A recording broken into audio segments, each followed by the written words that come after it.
నమస్తే. తెలంగాణ రాష్ట్రంలో రైతు బంధు విషయంలో చాలా పెద్ద ఎత్తున ఆందోళన కొనసాగుతోంది.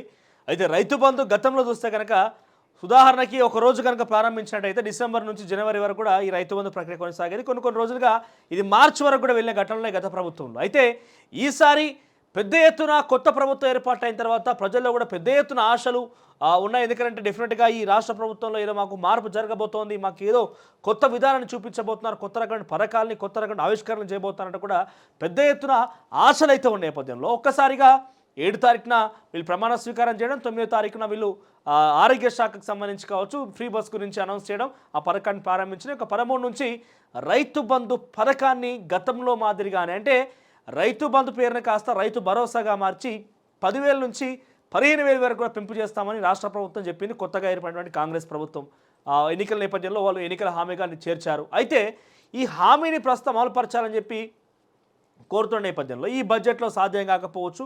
పైపెచ్చు ఆ సమయం వచ్చేసింది, సాగు సాయం చేయాల్సిన అవసరం ఉంది. కాబట్టి దీన్ని వచ్చే ఆర్థిక సంవత్సరంలో డెఫినెట్గా చేస్తామంటూ కూడా రాష్ట్ర ప్రభుత్వం ప్రజలకి అప్పటికే చెప్పే ప్రయత్నం చేసింది. అయితే ప్రజలు కూడా దీన్ని అంగీకరించారు. కానీ డిసెంబర్ 13న రైతు బంధు పథకం యొక్క అమలు ఉండబోతున్నట్టు శాంక్షన్కి అనౌన్స్ చేసింది రాష్ట్ర ప్రభుత్వం. అయినప్పటికీ ఈ రోజు వరకు కూడా అనేక మందికి కూడా ఇంకా రైతు బంధు పథకం వాళ్ళ ఖాతాలోకి రైతు సాయం అందలేదు, సాగు సాయం అందలేదు. ఒకసారి దీనికి సంబంధించి మీకు విశ్లేషణ చేస్తా, ఆ తర్వాత ఏం జరుగుతుందని చెప్పే ప్రయత్నం చేస్తా. ముందుగా రాష్ట్ర వ్యాప్తంగా 1,50,00,000 ఎకరాలకు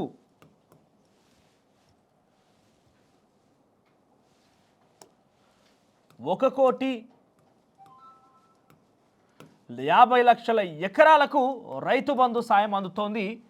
ఏటా 10,000 రూపాయల చొప్పున, సంవత్సరానికి 10,000 రూపాయల చొప్పున. అంటే ఒక ఆర్థిక సంవత్సరంలో సుమారుగా ఇందుకు గాను 15,000 కోట్ల రూపాయలు అవసరం పడుతుంది.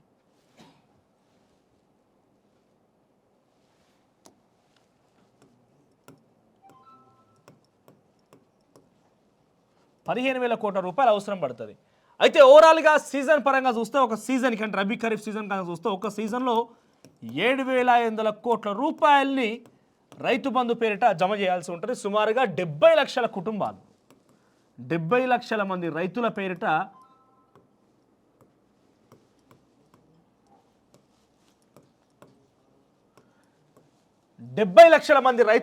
1,50,00,000 ఎకరాలకి ఒక సంవత్సరానికి గాను 10,000 రూపాయల చొప్పున 15,000 కోట్ల రూపాయలు అవసరం ఉంటుంది. ఒక సీజన్కి 7,500 కోట్లు.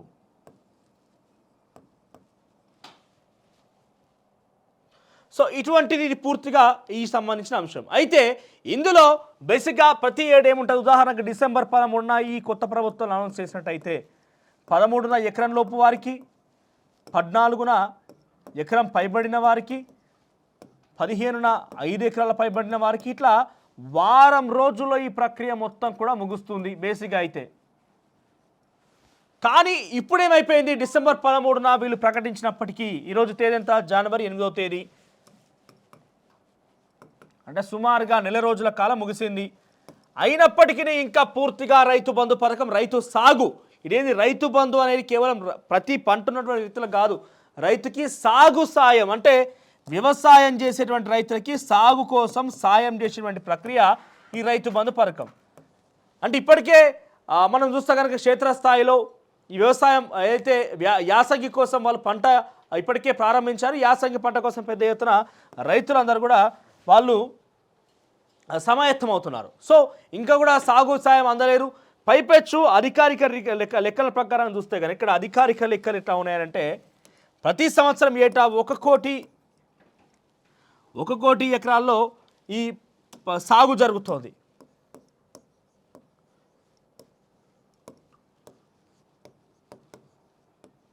ఇది వర్షాకాలంలో 1 కోటి ఎకరాల సాగు జరుగుతున్నట్టుగా అధికారికంగా గత ప్రభుత్వం చెప్పింది.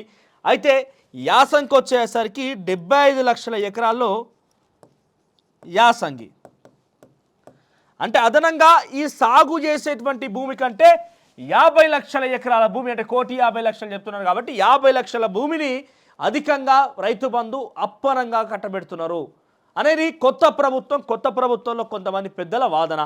ఇక 75 లక్షల ఎకరాల కంటే సుమారుగా మరో 75 లక్షలకి అప్పనంగా యాసంగ పరంగా సీజన్కి ఇస్తున్నాం అనేది ఈ ప్రభుత్వంలో చెప్తున్న వాదన. అయితే ఓవరాల్గా ఇప్పుడు చెప్తున్న మాట ఏంటంటే 1,50,00,000 ఎకరాలకి 1,50,00,000 ఎకరాలకి రైతు బంధు అందించాల్సి ఉంది ఈ రాష్ట్ర ప్రభుత్వం. ఇప్పటివరకు ఎకరంలోపు చూస్తే కనుక 40 లక్షల కుటుంబాలకు ఎకరంలోపు వారు మాత్రమే ఉన్నారు. ప్రస్తుతం వీళ్ళు ఇచ్చిన అమౌంట్ ప్రకారం చూస్తే కనుక నిన్న అధికారికంగా తుమ్మల నాగేశ్వరరావు వ్యవసాయ శాఖ మంత్రి ఇచ్చినటువంటి లెటర్లో మనం చూస్తే కనుక 27 లక్షల కుటుంబాలకి ఈ రైతు బంధు సాయం అందిందట. 40% 27 లక్షల కుటుంబాలకి రైతు సాయం అందిందట.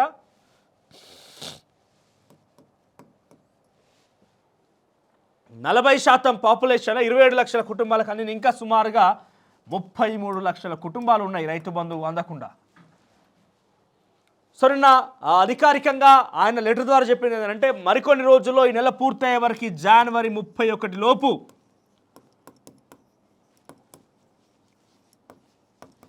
పూర్తి స్థాయి రైతులందరి ఖాతాల్లో రైతు బంధు పథకాన్ని జమ చేస్తామంటే కూడా హామీ ఇస్తున్నారు. అయితే ఇక్కడ చూస్తే కనుక 27 లక్షల కుటుంబాలు ఇప్పటికే పడిందట రైతు బంధు పథకం. నేను గతంలో చెప్పిన 754 కోట్లతో ఇప్పటికే విడుదల చేసింది రాష్ట్ర ప్రభుత్వం. ఇక 27 లక్షల కుటుంబాలకు ఇప్పటికే జమ చేసింది. అయితే బేసిక్గా ఎన్నికల ప్రక్రియ సందర్భంగా ఎన్నికల వైపు జరుగుతుండగానే రైతు బంధు పథకం అనేది కంటిన్యూషన్ ప్రాసెస్ కాబట్టి దాన్ని ఆపకుండా నిలిపివేయకుండా దాని పథకాన్ని కొనసాగింపు చేయాలని చెప్పి బీఆర్ఎస్ పార్టీ రిక్వెస్ట్ చేయడంతో ఎలక్షన్ కమిషన్ ఆఫ్ ఇండియా అంగీకరించింది. పైపెచ్చు దాని అనౌన్స్మెంట్ కోసం కూడా సిద్ధమైంది. ఇక రేపు మాపు ఎలక్షన్ ఈ రైతు బంధు పథకం పడుతుందనే లోపు హరీష్ రావు గారు మాట్లాడిన వ్యాఖ్యలకు గాను రైతు బంధు పథకం అమలు తీరును వ్యతిరేకించి తిరిగి వెనక్కి తీసుకున్న నిర్ణయాన్ని రాష్ట్ర ఎన్నికల అధికారులు కేంద్ర ఎన్నికల అధికారులు అయితే వెంటనే వెనక్కి తీసుకోవడం ట్రెజరీ ఎంత రైతు బంధు పథకం ఇంప్లిమెంట్ చేయాలంటే 700 కోట్ల రూపాయలు ఏదైతే ఉంటుందో అలా ట్రెజరీలో ఉండే రైతు బంధు ట్రెజరీలో ఉండే ఒక క్లిక్తోని మొత్తం రైతుల అకౌంట్లో కూడా ఈ రైతు బంధు పథకం విడుదలైపోయేది. కానీ చెప్పడంతో ఇది మొత్తం కూడా బ్రేక్ అయిపోయింది. మరి డబ్బులు ఎడబోయినట్టన్న ప్రశ్న ఒక ఎత్తున ఉన్నది. వీటన్ని కూడా వెనక్కి తీసుకొని వివిధ ఖర్చుల కోసం గత ప్రభుత్వమే కాంట్రాక్టులకు చెల్లించింది. బీఆర్ఎస్ పార్టీయే ప్రభుత్వం అధికారంలో ఉన్నప్పుడు కాంట్రాక్టులకు చెల్లించింది అని చెప్పి కాంగ్రెస్ ప్రభుత్వం మొదటి నుంచి కూడా ఆరోపణ చేస్తుంది. 700 కోట్లను మొత్తం కూడా వెనక్కి తీసుకోవడంతో రాత్రే కాంట్రాక్టర్లకు కట్టబెట్టింది డబ్బులని కూడా అని చెప్పి చెప్తున్నారు. అయితే కొత్త ప్రభుత్వం ఏర్పాటైన తర్వాత ఇప్పటివరకు 754 కోట్లు మాత్రం విడుదలైన 27 లక్షల కుటుంబాలకి 40% నమోదైంది. మరొక 33 లక్షల మంది అధికారికంగా అంటే 70 లక్షల మంది కుటుంబాలు ఉన్నాయంటే మరో 33 లక్షల కుటుంబాలకి ఇంకా ఈ రైతు బంధు సాగు సాయం అందించాల్సిన అవసరం అయితే ఉంది. అయితే ఇప్పుడైతే గత తీరులోనే రైతు బంధు పథకాన్ని అమలు చేస్తాం 10,000 రూపాయలు ఇస్తామని రాష్ట్ర ప్రభుత్వం చెప్తుంది. కానీ రేపటి రోజున కనుక ఆర్థిక సంవత్సరం కొత్తగా ఏర్పడిన తర్వాత 15,000 రూపాయల విషయంలో కనుక ఒక రైతు బంధు పెంపు కనుక జరిగి ఉంటే అనేక ఆంక్షలు అది సాగు చేసేటువంటి వారికి మాత్రమే. ఇప్పటికే మనం అభయహస్తం అప్లికేషన్ పార్ల ధర చూసినా ఏంటంటే కౌలు రైతుకు కూడా సాయం అందిస్తామని కూడా కాంగ్రెస్ ప్రభుత్వం చెప్తున్న నేపథ్యంలో ఈ కౌలు రైతులు ఎవరయ్యా మరి అంటే కౌలు రైతులు ఎవరు చాలా స్పష్టంగా రైతుల దగ్గర నుంచి ఆ యొక్క భూమిని సాగు కోసం తీసుకునేవారంటే సాగు చేసే వారికి మాత్రమే రైతు బంధు పథకం అనేది చాలా స్పష్టంగా కాంగ్రెస్ పార్టీ చెప్పకనే చెప్తుంది. మరి రైతు బంధు విషయంలో ఇంకా కూడా క్లారిటీ లేదు. ఎప్పుడు ఇస్తున్నారని కేవలం నేను చూస్తే కనుక ఇంతమందికి ఇచ్చాం ఈ నెలాఖరు వరకు పూర్తిగా ఫిల్ చేస్తామని చెప్పారు కానీ ఎటువంటి క్లారిటీ అయితే లేదు. మరి ఎప్పుడు అనౌన్స్మెంట్ అవుతుంది ఏ రకంగా అంటూ రైతులు పెద్ద ఎత్తున ఆందోళన చెందుతున్నారు. రైతు బంధు ఈ విషయంలో కాంగ్రెస్ ప్రభుత్వం ఎందుకు క్లారిటీ లేకుండా ఉంది నో క్లారిటీ అనే విషయంలో మాత్రం పెద్ద ఎత్తున ఇటు ప్రతిపక్షాలకు కానీ ప్రజలకు ఒక సెక్టర్ ఆఫ్ ప్రజలకు కానీ తీవ్ర వ్యతిరేకత ఇప్పటికే మూటగట్టుకున్న పరిస్థితి. మరి అధికారికంగా చెప్పడం వరకు మాత్రమేనా నిజంగానే రైతుల అకౌంట్లోకి పైసలు జమ అవుతున్నాయని మాత్రం మరికొద్ది రోజుల్లో 2-3 రోజులుగా తెలిసిపోవాలి. ఎందుకంటే ఎవరికి వారు రైతు బంధుకు సంబంధించి మెసేజ్ అయితే వస్తున్నట్టుగా ఉంది. కానీ ఆ మెసేజ్లో కూడా ₹2 మెసేజ్లు కూడా ఉన్నాయి. ఎందుకంటే గతంలో కొన్ని విషయాలు చూసినాం మనం. రైతు బంధు పథకానికి 69 రూపాయలు కూడా ఇవ్వడం లాంటి ఒక వార్తలు కూడా వార్తా కథనాలు చూసినాం.